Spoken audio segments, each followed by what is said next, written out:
What we've done is look at the client there and their relationship with themselves and their experiencing. The other aspect that is about successful therapy is the relationship with the therapist. And a lot of research recently is showing that the therapeutic relationship is critical to success. And Carl Rogers pointed to this, of course. Um, so the most recent research shows that the largest source of change lies in what the client brings. So that's why we want them fully experiencing their life, not just talking about it. The relationship alliance between the therapist and the client, and the hope and expectations of both the client and the therapist. So the sense of having set goals, of being clear about what would be seen as successful, and tracking that. But the psychological technique we use only accounts for 1 to 8% of change. So this is really interesting as a therapist. Like if I'm really hooked into only having one modality, I might be missing some opportunities to really connect with the client and move around amongst modalities to really relate to them and sense for what they need in any given moment. So successful therapy is the therapeutic relationship and embodied experiencing. Yep, you can go on, Stephen. Now, focusing-oriented therapy holds all of those characteristics. We pay particular attention to a safe and trustful environment, and we use our own sensing inwardly to read the environment in which we're working, the presence of the therapist as per the person-centered approach, and then paying attention to the qualities of client involvement. So we're really paying attention to anything that points to a forward movement, a deeper sense of experiencing. And we're looking to the experiential mind, not the rational mind, because if the rational mind could solve our problems, we would have all done it. But it's the whole body living, the whole experience that we're trying to pay attention to. So in focusing-oriented therapy, we very much believe that the client, if they can be curious about their own life, is the expert of their own life and will find their way forward through their own inner wisdom. So we just help the client hear the messages that the inner self is sending, finding the right symbolizations in which the bodily experience can move further into meaning. And from there, change can happen. Okay, so on the next slide,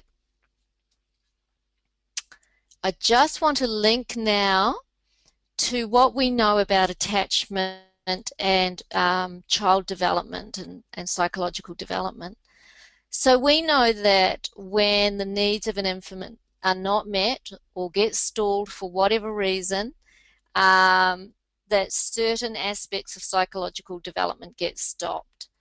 And it becomes what Jean Genlin would refer to as a stopped process. If you imagine a beautiful bush growing from a seedling and somehow the environment's too dry or it gets clipped, we talk about the natural unfolding of life being stopped in some way. So much of the research into attachment theory is based on the misattuned responses by caregivers and how that impacts in later relational issues. And we all work with clients who we know have attachment issues. We collect their histories about their relationship with their family, their mother, their father. We identify that a lot of issues may have started very early on in their family of origin. What we are also trying to do is work out what was the missing experience for them in their own unique living that can then be completed in therapy, because it's the unstopping of the stop process that brings healing. So if you go on to the next slide, Jean Genlin's process model suggests that there continues to be opportunity for the body to make up for what it has missed in early development. It is though the stop process formed a kind of dam, and once it breaks, all kinds of things are possible that were not there before. So what he's saying here is we may say we have just this thing that was stopped. But when we complete that missing experience, whatever it was, we find all kinds of things, other things change in our lives, because that process kind of opens up and widens the possibilities. And brain research backs this up.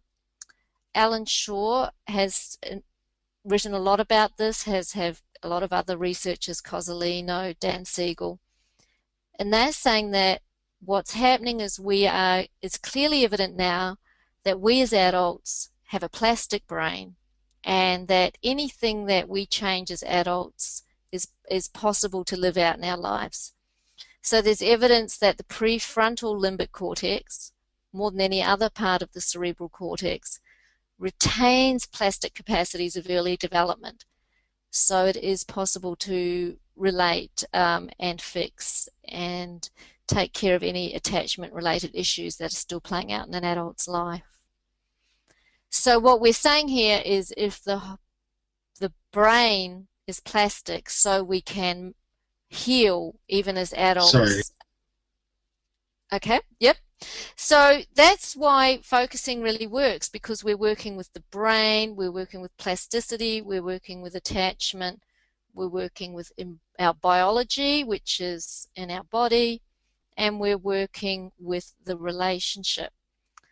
So if we go on to the next